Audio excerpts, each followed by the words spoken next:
não vou ver mais o chat. Qualquer coisa vocês me parram, tá? Porque eu vou ter que abrir aqui minha tela e aí eu não consigo ver, beleza? Beleza, Então, assim, gente. pra que parem no chat, eu aviso aqui. Beleza, valeu. Pode ser? Pode ser. Então, gente, hoje a gente tem que ver aquilo que era pra gente ter visto semana passada, né?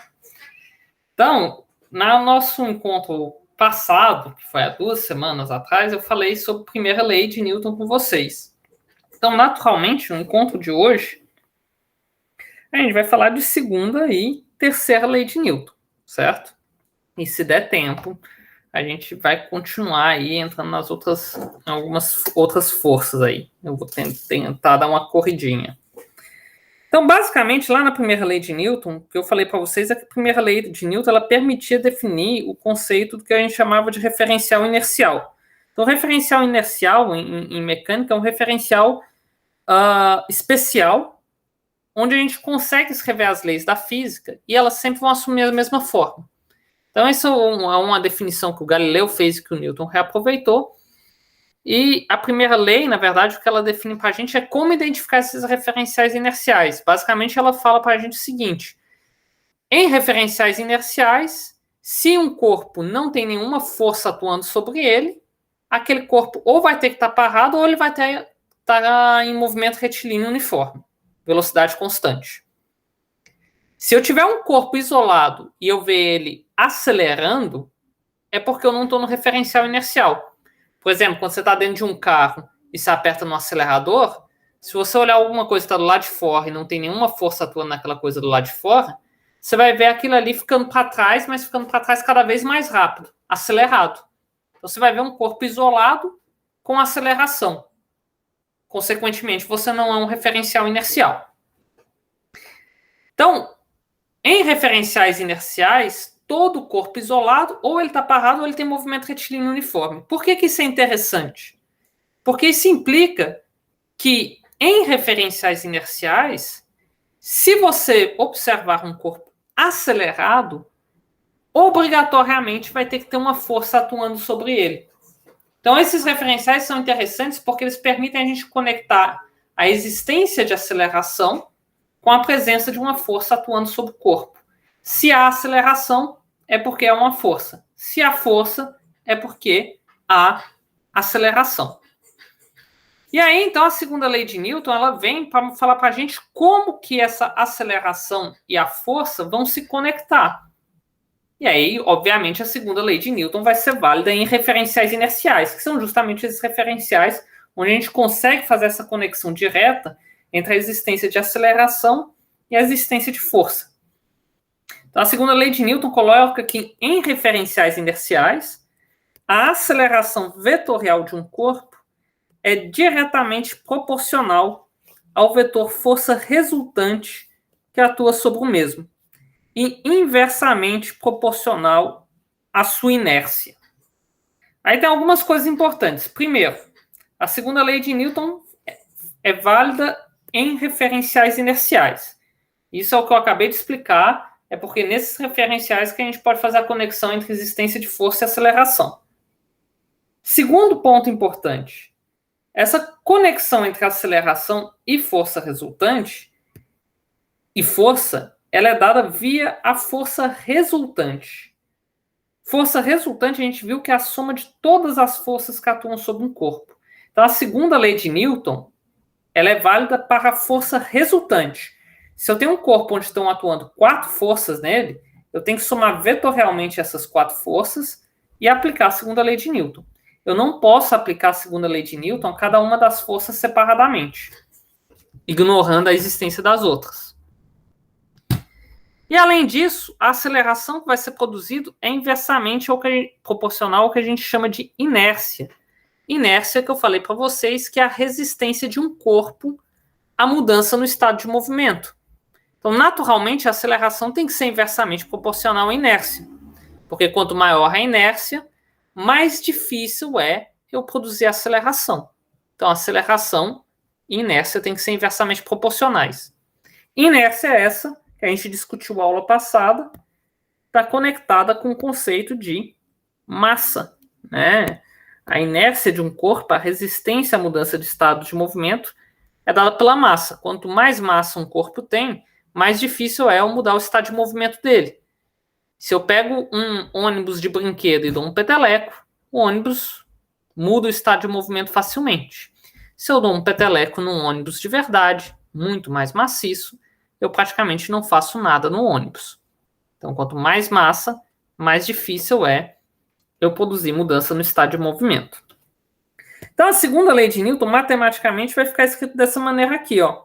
Aceleração vetorial é igual força resultante, então diretamente proporcional à força resultante, dividida pela massa, então inversamente proporcional à massa. Se eu aumento a força resultante atuando sobre um corpo, eu aumento a aceleração. Se eu empurro um corpo mais forte, naturalmente ele vai ter uma aceleração maior. Se eu aumentar a massa do corpo, a aceleração vai ser menor. Quanto mais massa o meu corpo tem, mais difícil é eu produzir aceleração nele, mais força eu vou ter que botar. Então é isso que essa equação está falando para a gente. Então, isso daqui é a segunda lei de Newton, válida em referenciais inerciais. E a forma mais comum da gente escrever ela, aquela que vocês mais veem por aí, é essa daqui. Força resultante igual massa vezes aceleração. A famosa fórmula do fazer mais amor, né? Força resultante igual massa vezes aceleração. E aí uma coisa importante dessa relação, gente, é que ela é uma relação vetorial. E essa massa aqui, a massa de um corpo, é sempre um número positivo. A resistência de um corpo à mudança no estado de movimento é sempre positiva. E a consequência disso é basicamente a seguinte. A consequência disso é basicamente a seguinte. Essa relação, ela implica que a força resultante em módulo é igual a massa vezes a aceleração. Mas por ser uma relação vetorial, ela também implica que a aceleração ela vai ter que ter a mesma direção que a força resultante e o mesmo sentido. Porque a massa é um número positivo, a massa não muda o sinal do vetor. Então, força resultante e aceleração têm mesma direção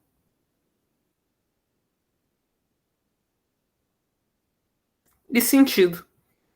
Basicamente, isso daqui está retratando aquilo que a gente espera, né? Se eu empurro um corpo com a força resultante para a direita, eu espero que ele ganhe velocidade para a direita. Se eu empurro um corpo com a força resultante para cima, eu espero que ele ganhe velocidade para cima. Então, eu espero que a aceleração do meu corpo se dê na mesma direção e no mesmo sentido que eu estou aplicando a força. Por isso que a relação é vetorial. Agora, algumas observações importantes quanto à segunda lei de Newton são as seguintes. Primeiro, segunda lei de Newton não é uma definição de força. Se eu tenho só essa equação aqui, eu não tenho como utilizar a segunda lei de Newton para nada. A segunda lei de Newton, o papel dela é permitir que a gente encontre a aceleração do nosso sistema a partir das forças que estão atuando nele. Então, a gente conhece já as forças que estão atuando no corpo, a gente coloca essas forças na segunda lei de Newton, e a partir dessa relação obtém a aceleração do sistema. Uma vez que eu tenho a aceleração, eu consigo calcular a velocidade e consigo calcular a posição. Por isso que a gente fala que a dinâmica estuda o movimento e as suas causas, né? Porque uma vez que eu conheço as forças, eu jogo na segunda lei de Newton, que é o princípio fundamental da dinâmica, e a partir dessa lei eu consigo obter a aceleração do corpo. A partir da aceleração eu obtenho velocidade e posição, que é a descrição completa do meu movimento. Então eu parto das causas, que são as forças, e obtenho o movimento. Então se eu quero usar a segunda lei de Newton, eu vou ter que ter definições para as minhas forças. Essas definições são o que a gente chama de leis de força e que a gente vai introduzir algumas. Então, a gente precisa de mais algumas coisas para aplicar a segunda lei de Newton. No entanto, apesar de não ser uma definição de força, propriamente dito, a segunda lei de Newton permite que a gente encontre qualquer unidade de força. Sempre que a gente tem uma igualdade em matemática, em física, a unidade de um lado tem que ser igual à unidade do outro lado da igualdade. Eu não posso ter 10 maçãs igual 10 laranjas, certo? Então, a unidade de um lado da igualdade tem que ser igual à unidade do outro lado. E aí, da segunda lei de Newton, a gente tem que, então, que a unidade de força tem que ser unidade de massa vezes unidade de aceleração. Portanto, a unidade de força tem que ser unidade de massa, quilograma, vezes unidade de aceleração, metros por segundo ao quadrado. Quilograma, metros por segundo ao quadrado. Que é o que a gente chama de Newton, certo? O nome que a gente dá para essa unidade aqui é Newton, ela é uma unidade derivada, ela é uma composição da unidade de outras grandezas. Então a gente vai definir a força por meio dessa unidade aí. Terceira observação importante é que a segunda lei de Newton não é um caso particular da primeira. Muito comum a gente escutar isso daí, o pessoal falar que a primeira lei de Newton é um caso particular da segunda, porque se a gente colocar a força resultante nula, eu obtenho que a aceleração tem que ser zero, e se a aceleração tem que ser zero, isso implica que o movimento é um movimento retilíneo, uniforme ou repouso. No entanto, essa lei, a segunda lei de Newton, ela só é válida em referenciais inerciais. E quem define para a gente como achar um referencial inercial é a primeira lei. Então, por isso que não faz sentido a gente falar que a primeira lei é um caso particular da segunda. Porque a segunda, ela é escrita para referenciais inerciais e quem define esses referenciais para a gente é a primeira lei. Então, tem que tomar cuidado com as coisas que o pessoal gosta de falar, porque o pessoal gosta de falar muita coisa, mas gosta de falar muita mentira também. Gosta de falar muita coisa errada. Até nos livros de física, que não devia ter erro. E por fim, gente, por ser uma relação vetorial, aquilo que eu falei no início com vocês, tem uma outra coisa que é interessante na segunda lei de Newton. Quando a gente escreve essa relação aqui, a gente pode utilizar ela como uma igualdade dos módulos, né? O módulo da força resultante é igual a massa vezes o módulo da aceleração, mas a gente pode olhar ela também componente a componente. Porque a força resultante ela é um vetor. Então, ela tem uma componente x e uma componente y. Massa é um número, é um escalar. E a aceleração é um vetor, tem componente x e componente y. Então, em vez de olhar para a relação dessa maneira aqui, eu posso olhar ela componente a componente. Eu posso olhar, por exemplo, a força resultante em x é igual a massa vezes a aceleração em x. A força resultante em y é igual a massa vezes a aceleração em y.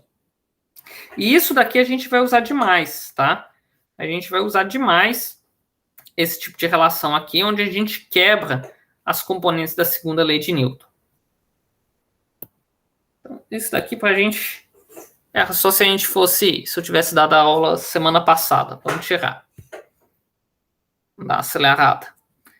Então, isso daqui vai ser importante para a gente. Muito importante. Como a segunda lei de Newton é uma relação vetorial, eu posso utilizá-la na forma de módulo, ou eu posso utilizá-la componente a componente. Eu escrevo ela para o eixo x e escrevo ela para o eixo y. Isso daí a gente vai usar com bastante frequência. E aí, para finalizar as leis de Newton, além da primeira e da segunda, a gente tem a terceira, que eu vou colocar aqui para vocês e depois a gente vai resolver um exercíciozinho para ver como que aplica tudo isso, certo? Então, a terceira lei de Newton, ela fala para a gente que se a gente tem um corpo A que exerce uma força FA num corpo B, então o B vai exercer uma força FB no corpo A. Sendo que a força que o corpo A exerce é simplesmente a mesma força que o corpo B, só que com sentido oposto. Esse sinal menos aqui indica que é sentido oposto. Terceira lei de Newton basicamente fala para a gente que se a gente soca a parede soca a nossa mão de volta, né? Então, se você dá um soco na parede, você vai sentir dor na sua mão, porque a parede também vai exercer uma força na sua mão. E o que a terceira lei de Newton fala para a gente é que essa força ela tem a mesma intensidade, a mesma direção, mas o sentido é oposto. Com um detalhe muito importante, gente, o pessoal erra bastante isso. Esses parzinhos de força que a gente chama de parzinhos de força de ação e reação, eles sempre atuam em corpos distintos. Se o corpo A exerce uma força FA no corpo B, então a força FA está no corpo B, o corpo B executa uma força FB no corpo A. Então, uma força está no corpo B e a outra força está no corpo A. Essas forças estão em corpos distintos, tá? Elas não estão no mesmo corpo. E aí, uma vez que a gente tem isso, essas duas leis adicionais, a gente pode resolver um exemplozinho bem tranquilo aí, para ver como que essas coisas são aplicadas. Exemplozinho bem de boas esse daqui. Então, o exercício fala o seguinte: dado o sistema abaixo, em que a massa do corpo A é 2 kg e a massa do corpo B é 4 kg, encontre a força que o corpo A exerce no corpo B. Então, eu estou basicamente fazendo o seguinte: eu estou empurrando duas caixas. Imagina que você está empurrando duas caixas junto. Eu estou empurrando essas duas caixas para a direita. E eu estou aplicando essa força aqui, 36 newtons. O que eu quero saber é o seguinte: sabendo que eu estou aplicando 36 newtons no corpo A, qual a força que o corpo A está aplicando no corpo B? Qual a força que o corpo A aplica no corpo B, sabendo que eu estou empurrando o conjunto com a força de 36 newtons? Então, a primeira coisa que a gente faz nesse caso, sempre que a gente vai resolvendo esse tipo de exercício, é desenhar as forças que estão atuando no sistema, mas desenhá-las considerando os dois corpos aqui separados. Então, eu vou pegar os meus corpos aqui e eu vou separá-los um do outro, só para poder desenhar as forças sem ficar bagunçado. Vou colocar um mais para cá e outro mais para cá, para a gente poder desenhar essas forças. No corpo A, a gente está atuando a força F. Eu estou empurrando o corpo A. Eu estou indo lá e empurrando o corpo A. Só que, naturalmente, quando eu empurro o corpo A está encostado no corpo B. Então, o corpo A vai empurrar o corpo B. O corpo A vai vir aqui e vai empurrar o corpo B. Que vai atuar uma força FB. Pela terceira lei de Newton, se o corpo A aplica uma força FB, uma força FA, desculpa, no corpo B, o corpo B vai aplicar uma força com o mesmo módulo, mesma direção, e sentido oposto sobre o corpo A. Então, aqui vai ter uma força atuando no corpo A, que vai ser simplesmente menos a força que o corpo A aplicou no B. Então, ela tem a mesma direção, mesmo módulo, só que o sentido é invertido. Então, a gente tem esse desenho aqui. Isso daqui é o que a gente chama de diagrama de forças. Então, a gente pegar e desenhar.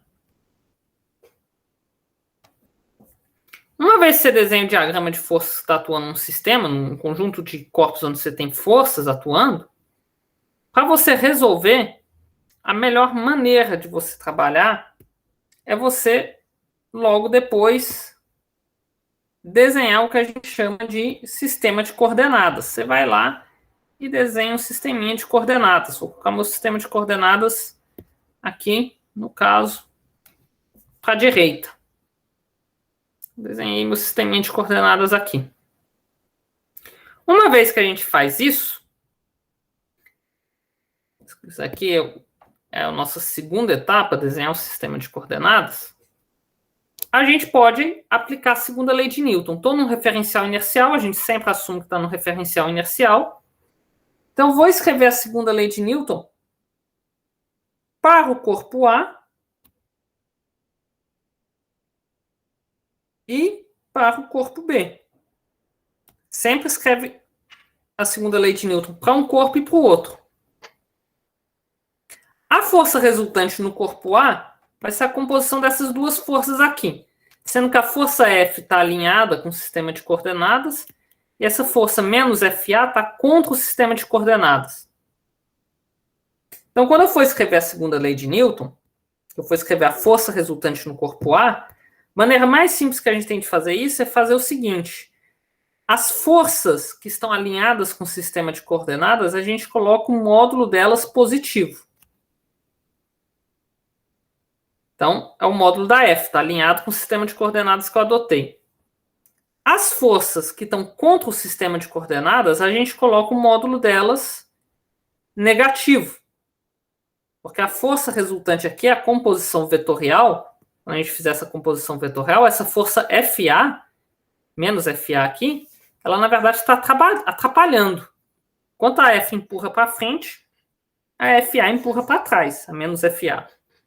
Então ela está atrapalhando e entra com sinal negativo. Isso daqui vai ser igual a massa do corpo A vezes a aceleração do corpo A. Então eu escrevi a segunda lei de Newton considerando o eixo X aí que eu desenhei. Isso aqui é a terceira etapa, escrever a segunda lei de Newton. E vou escrever para o corpo B também. No corpo B, a força FA está favorável ao sistema de coordenadas. Então, eu tenho que módulo de FA igual a massa do corpo B, porque é a segunda lei de Newton para o corpo B, vezes a aceleração do corpo B. Agora, o problema aqui é o seguinte: se eu olhar para essas equações desse jeito aqui, eu tenho duas equações e eu tenho três variáveis: o módulo da força A, a aceleração A e a aceleração B. Se eu tenho três variáveis e duas equações, não dá para resolver o problema. No entanto, a gente sabe que a gente vai empurrar o corpo A vai empurrar o corpo B, e a gente sabe que o movimento resultante disso é que os dois caixotes eles vão andar junto. Eu estou empurrando um caixote empurra o outro, e os dois se movem juntos. Eu não vou passar com o caixote A por cima do caixote B. O caixote B não vai começar magicamente a andar mais rápido do que o caixote A e se separar da gente. Então a gente sabe que os dois andam juntos. Se os dois andam juntos, significa que a aceleração dos dois é a mesma. Isso é o que a gente chama de quarta etapa. A gente olha para as características geométricas do problema que permite a gente resolver alguma parte do problema aí sem ter que fazer conta. É o que a gente chama de vínculos. A gente vai lá e olha para esses vínculos do problema. Eu sei que os dois caixotes vão andar juntos. Se eles andam juntos, é porque eles têm a mesma aceleração.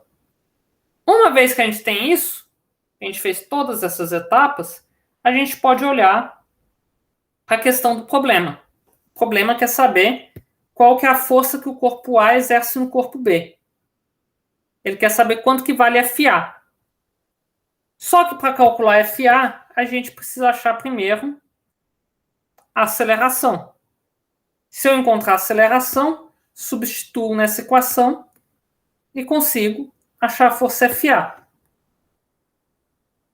Para fazer isso, simples. A gente consegue ver aqui que a força FA aparece positiva na equação de baixo, mas aparece negativa na equação de cima. Então, você vai lá e você pode compor as duas equações. Você soma as duas. Se eu somar as duas equações, eu vou ficar com o módulo da força F do lado esquerdo. A força menos FA vai cancelar com a força FA. Quando eu somar, vai ficar uma negativa e outra positiva, cancela. Então vai ficar só com a força F do lado esquerdo da equação. E do lado direito da equação eu vou ter massa de A vezes aceleração e massa de B vezes aceleração. Como a aceleração é a mesma, eu posso escrever isso como sendo massa de A mais massa de B vezes aceleração, porque a aceleração dos dois é a mesma. Então, somei o lado direito e somei o lado esquerdo. Agora, eu consigo calcular a aceleração. A aceleração do meu corpo, basta eu isolar. A aceleração do meu corpo vai ser o módulo da força F dividido pela soma das massas.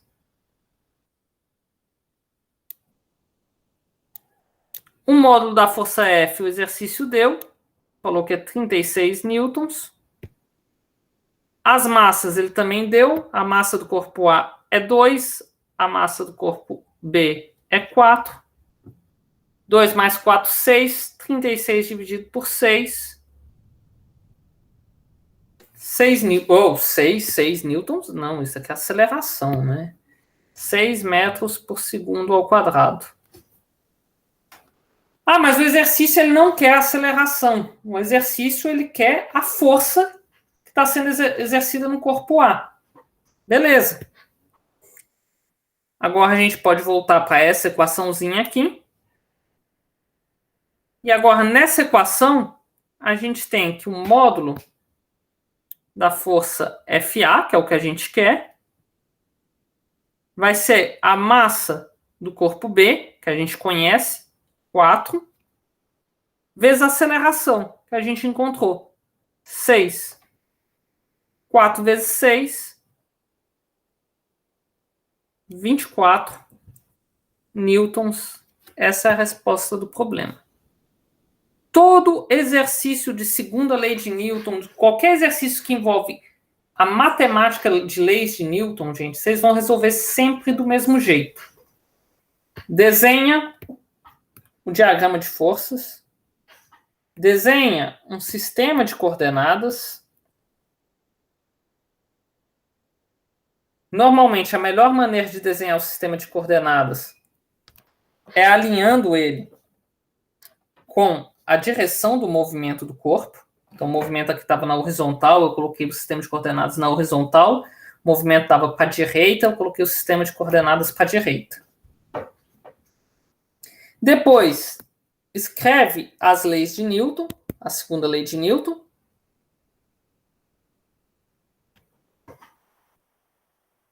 Inclui os vínculos, que são essas informações que a gente tem adicional, porque a gente sabe como o movimento vai acontecer, a gente tem parte da informação do movimento. E aí você olha para o exercício, o que o exercício quer. Olha para a pergunta, olha para a equação que tem o que você quer. Está faltando alguma coisa? Vê se você consegue calcular esse alguma coisa em primeiro. Calculou? Volta lá na sua equação e calcula o que o exercício está pedindo. Sempre vai ser resolvido exatamente dessa maneira aqui. Certo? Beleza isso daqui, gente? Na medida do possível. Vocês resolveram muitos probleminhas desses quando vocês estavam no primeiro ano. Pelo menos a ideia é que vocês resolvessem. Primeiro ano tá longe. É, tá longe, né? Tá super longe. Pra mim tá. Então, isso daqui é a parte básica. São 4 etapas. A gente vai ver aí no módulo que vem que tem alguns exercícios que exigem uma 5ª etapa de resolução. Mas, em geral, essas 4 etapas aqui já permitem resolver grande parte dos problemas. Se você segue as 4 etapas, você resolve. Desenha as forças, desenha um sistema de coordenadas, escreve a segunda lei para cada corpo e para cada eixo. Aqui a gente só tem um eixo, então, com uma equação para cada um. Olha os vínculos do problema e depois olha o que o exercício está pedindo e resolve. É sempre do mesmo jeito, não tem segredo.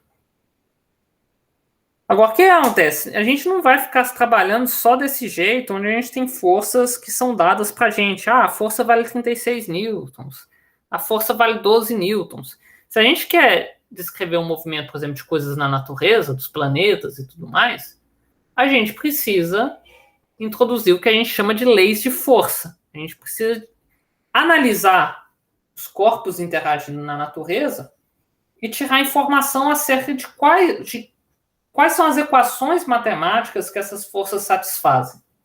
Aí, uma vez que a gente conhece as equações matemáticas que essas forças satisfazem, a gente aplica na segunda lei e encontra a aceleração do corpo. E aí vai ter duas forças que vão ser importantes para a gente aqui no início, que são as forças mais básicas que a gente tem, que são as forças que eu deveria falar hoje para vocês se a gente tivesse tido aula semana passada, certo? Tem duas forcinhas que são importantes para a gente, que vão ser muito importantes para a gente. Eu vou dar uma acelerada nessa parte, não vou falar tudo que eu tinha planejado de falar, porque senão... Você vai bugar nós. Não, porque semana passada a gente perdeu a aula, né? Então, eu não vou bugar vocês, eu só vou falar para vocês qual que é a cara da expressão que vocês têm que saber. Aí, para... Isso aí tem na lista de exercícios que você pediu? É. Eu tô ficando... o esquema vai ser o seguinte, gente. Para eu poder falar dessas forças para vocês em detalhes, e elas são importantes em detalhes para que vocês resolvam a lista e tudo mais, eu vou gastar mais tempo do que a gente tem. Eu teria que estender a nossa aula durante ainda mais 1 hora para dar conta de falar de tudo isso. Então a gente vai fazer o seguinte. Eu vou... Porque não adianta, se eu correr vocês não vão entender, porque eu já imagino que o cérebro de vocês deve ter fritado com o exercíciozinho que eu resolvi agora, né? Aham. Não sei se o Eduardo concorda, mas... Deu para dar Aí, uma fritada já com esse exercício, Eduardo? Aí junta a atividade e o calor, né? Aí, né? Complica. Então a gente vai fazer o seguinte, para eu não ter que ficar falando aqui mais 1 hora para vocês de mais conteúdo e tudo mais, e vocês deram uma fritada na cabeça, eu vou fazer o seguinte. A gente para o conteúdo aqui hoje, isso daqui é para ser a aula da semana passada, tá? É para ser semana passada. E aí a lista que eu joguei para vocês hoje, eu vou cancelar ela e vou deixar ela para o modo que vem. O que vai acontecer? O que vai ser a consequência disso? Provavelmente a nota de vocês da dependência vai chegar atrasada no boletim. Beleza? Beleza. Então, se o boletim e tudo mais, as notas ficarem disponíveis sem a nota da dependência, é por causa disso. Porque eu precisava dessa nota para fechar. Aí a gente faz desse jeito, tá? Porque aí eu não preciso correr e eu posso resolver exercícios com vocês semana que vem, tranquilamente, tanto de força-peso quanto de força normal. Porque senão eu vou ter que correr e vocês vão ficar doidos. Pode ser, então? Sim. Pode ser, melhor. Ok, seu Eduardo? Só os presentes, né? Tranquilo? Pedaço. Então vamos fazer desse jeito. A gente encerra com segunda e terceira lei de Newton, então. A gente para por aqui. Deixa eu só ver uma coisa antes. Espera aí. Antes de eu falar que eu encerrei totalmente para vocês, deixa eu parar a gravação aqui. Não saiam ainda. Deixa eu só ver uma coisa aqui.